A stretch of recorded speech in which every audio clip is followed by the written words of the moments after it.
It is the last week of August, and you know what that means. It's time for the kids to go back to school. And with many institutions bringing students back for in-person classes, it's the perfect time for all you parents to settle down for a little me time and a classic throwback movie. Thankfully, our movie editors have compiled an incredible collection of back-to-school classics, including your beloved comedies, musicals, sports films, and family flicks. And today on What to Watch Live, we've decided to look back at some of our own personal favorite back-to-school movies. And one of my all-time favorite movies of any genre just happens to be Fast Times at Ridgemont High. Written by Cameron Crowe and directed by Amy Heckerling, this 1982 movie follows a group of high school students as they navigate the trials and tribulations of being a teenager. Fast Times is the quintessential 80s teen movie. I don't care what you say, this is it. And it's quintessential as evidenced by the opening credits alone, which follows students through the Ridgemont Mall, where Stacy and Linda prepare for their shift at the food court. Damone hawks concert tickets at a record store. Mark Ratner tears tickets at the movie theater. A shirtless Jeff Spicoli plays Space Invaders, and two girls dressed like Pat Benatar fight over a pair of spandex pants. It's just so 80s. So I could go on and on talking about the movie's soundtrack, or how cool and fun Sean Penn used to be, or Judge Reinhold chucking fried seafood out of a car window, or Phoebe Cates' iconic pool scene, or the fact that Robert Romanus says, "Hey, this is great iced tea," even though he hasn't even taken a sip of the iced tea yet. Is he a liar, or did they just make a mistake in editing? I have no idea. But I'm going to stop talking about it because we need to move on. But I don't know if any of you are fans of this movie, but like it just hooked this movie to my veins because I could watch it anytime, anywhere. No, I'm a fan of 80s movies for sure.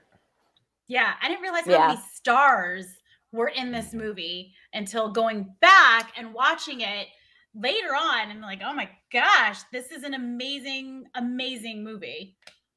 It's one of those movies go ahead, it's just one of those movies where you sit back and everybody complains, oh, we don't need any more remakes, but you watch a movie like this that was just so good, and it's like, let's just, you know what, let the remakes keep rolling, just let them happen. It won't be the same, right, Rose, though. You're right. It wouldn't be.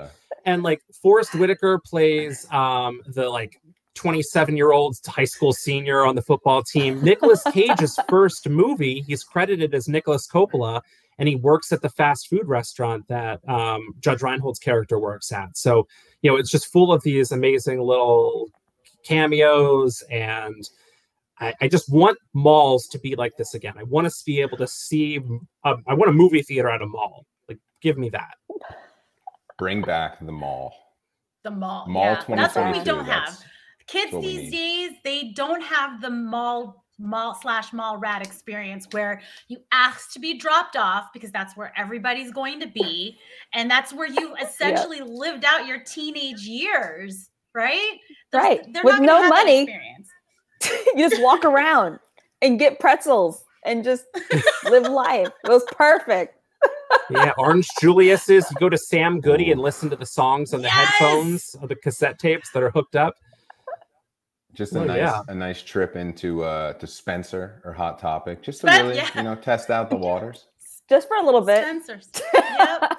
Hot Topic always used to gross me out back in the day because it always smelled like latex, because they always had it always had that latex mask smell to it. All right. Rose, what is your favorite high school back to school movie? It would have to be Ferris Bueller's Day Off. And for the initial reason is because of the whole premise of the movie is where this kid skips school and has the most adventurous day. And I mean, maybe this is on brand, but I wanted to know what it was like because growing up, I was by the book and I did not know what it was like to skip school because I didn't want to skip school and get in trouble. So I was like, Rose, I wanted to butt in and ask you so badly if you've ever skipped a day of school. I wanted to ask so badly. No way. And I didn't. I did not skip school, but I did skip school on like the designated day, like, you know, senior skip day, you know, I don't know. So I wanted to know what it would be like. And this movie really romanticized what it would be like if you skipped school. And that's what I thought it would be, you know, like these contraptions to hide from your parents that you're skipping school. And then you have like, you know, not like I would steal someone's car, but I thought it was so crazy. And then pretending that you're the sausage king of Chicago and just having the best day and going wherever the wind takes you. It just looks so cool. And speaking of stars that, you know, later on, you're like, oh my God, they were in that movie. Charlie Sheen, Jennifer Grey. I mean, obviously Matthew Broderick. So many. And it had all of the essential items that I love in a movie. Great storyline. It's funny, great writing. It had a musical number in it too. I mean, come on. Shake it up, baby, now. Shake it up, baby. Twist and shout. Okay, so anyways, watch the movie. Relive like what, I mean, let me pause here. Did you guys skip school and it didn't look like this? I want to know. Every time. I was by the book too. Every single time. I was by the book too. Just crazy. Somehow I didn't skip school, but still didn't get good grades. So I might as well have just skipped. Rose, if you would have skipped school, Rose, you get one thing to do. You skipped school, high school, Rose. Where were you going? New York City, all the way.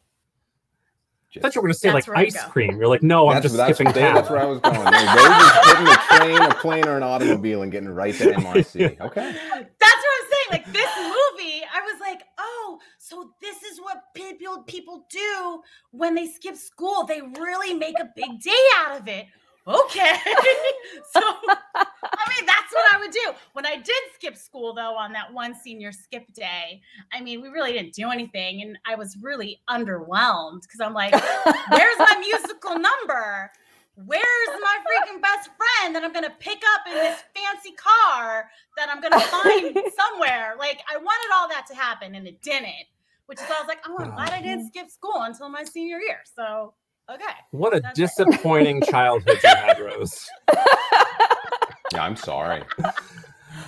All right, Landon, what is your favorite back-to-school movie? I have to go to, I got to go to the OG Jack Black here. And I got to let everybody know that they need to watch School of Rock yesterday, today, and tomorrow. I think School of Rock is one of the funnier movies, and the fact that it's been made into a musical on Broadway, I think it's super neat. I'm not a person that goes to Broadway. I don't go to the theater, but my stamp of approval is that I would do illegal things to go see School of Rock in theater. I just think this is so much fun. I mean, Ned Schneebly, he's breaking into schools. He's teaching your kids. He doesn't want to do math. I mean, he writes a song, get off your ass, let's do some math. Math. Now, that is just absolute lyrical geniusness. You've got some other hits. I mean, you've got Legend of the Rent. You've got Straight A's. You've got It's a Long Way to the Top. And a lot of the crazy thing about that song is a lot of people think that's an AC/DC song. It's not. School of Rock wrote that years before AC/DC did, and they stole it. I mean, you look at this movie, you've got a young kid telling Jack Black that he has body odor, and he has no idea what to do. And it's just the full laughs. He takes the kids on a field trip of a lifetime. It's full of lies, it's full of deceit, and just Jack Black. Guys, my love, my growing love. I don't know if you've seen Jack Black on Instagram recently. The guy doesn't miss. He's a home run every time he swings, and this movie's no different. And you look at it, you've got people like Sarah Silverman in it, Miranda Cosgrove. Now, don't get me wrong, I'm not hitting the stars that you guys hit in your selections, but Megan, Drake, and Josh, come on now. I'm here for the kids, and the kids need. Miranda Cosgrove? The David. Carly? I pledge of allegiance to the band. Oh, Landon, I love your love for Jack Black. I like Jack Black, but I've liked him more in his more serious roles that he's done, like Bernie. Like I loved him in Bernie, and they're few and far between. But like I have a hard time getting behind comedy Jack Black, if I'm being honest with you. Except for what is it, Saving Silverman, which is just such a terrible movie, but it's a great movie. No. Fantastic. And what about Jumanji? No, another good one, Kayla. Yeah, he was good in that one too. I was introduced to Jack Black at a really, really, really young age with the tribute music video, one of Tenacious D's originals, and I think it stuck with me forever. I truly do. All right, yeah, that's Kayla, fair. Just bring us home. Just wrap that up with just a nice bow on top. Tie it tight, baby. Tie it tight. And set. Does anyone have anything they want to add to the Jack Black conversation? No, that was beautiful. That was just beautiful. Great. Kayla, your school movie, bring us on home. Well, keeping in with the band theme, my back to school pick is Drumline. It is HBCU Awareness Month, or Historically Black Colleges and Universities Awareness Month, but that's way too long, so we just say HBCU Awareness Month. And this is a classic 2002 film. It's 2000, so I consider it classic. Newly classic, I guess. And one of my favorites, starring Nick Cannon, and he's this really like star drummer who just graduated from high school in Harlem, and he goes to this school, the Southern University, I think is the fictitious school in the movie. And he thinks he's this hotshot, and he thinks he can lead the marching band. And a lot of things happen, a lot of battles happen. There's a lot of drama, there's romance. And with the same thread with Rose, I wanted to see what it was like to party, because I didn't party in college. Still by the book in college, still waking up like I got to go to class. You know what I'm saying? That was me. And I didn't go to parties, but I did go to football games. And I was in marching band in high school and in college. So there's that. Wow. And so I really just love this movie. Fun fact. I didn't know that. We went to the same college. Were you at the Virginia Tech? Were you with, I'm so like, in high school, I feel like they didn't get enough respect. In college, it didn't. The marching band in college really drive and motivate the entire crowd to get hyped for the team. I have so much respect. So much respect. Yes. And this movie, just in terms of like an inside look of what happened, Kayla, hands down. Yes. I agree with you. Thank you. I appreciate that. Wait, what instrument did you play? Piccolo. Really? Yep. I started off with the flute in the 6th grade, and been playing ever since. And then I switched over to piccolo when I got to college. We're gonna next episode, sometime down the road, you're gonna rip a piccolo on one of these. We're getting ready for it, and it is gonna be a blast. I cannot wait. I'm gonna hold you to it now. It's upstairs in my closet. Well, that is those are 4 all-time classics for sure. And speaking of back to school, Rose, we'd be remiss not to mention some helpful resources for kids and parents. Can you tell us quickly about that? Yeah, absolutely. So as the school year starts for a lot of folks these days, we've partnered with Common Sense Media and an education expert to bring educational programming and resources available through Xfinity. So we have a comprehensive destination, which is organized by grade level, and it makes it easy to find any subjects or topics that's most relevant, to your family. It's educational resources, and you just say education into your voice remote. It's available all year round. We update it as much as we can due to like content availability as possible, but it is filled with thousands of titles from preschool to the 12th grade, and also continuing education for any grown-ups that want to just find more about a topic. So check it out. And don't Can skip I learn school. how to play the piccolo? I mean, I don't know if it's piccolo per se, but there are voice lessons. You can learn, you know, certainly, I believe there are piano lessons in there too.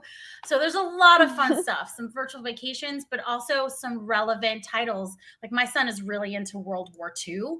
So while you wouldn't think of like the History Channel being relevant for kids, but if they're learning about it, we, you know, working with Common Sense Media and the education expert, we curate all of this for this one-stop shop educational resources destination that will apply to hopefully whatever your kid is learning. It's not meant to be a curriculum, or it's not meant to replace a curriculum, but it's meant to be an additional resource if you're looking for something.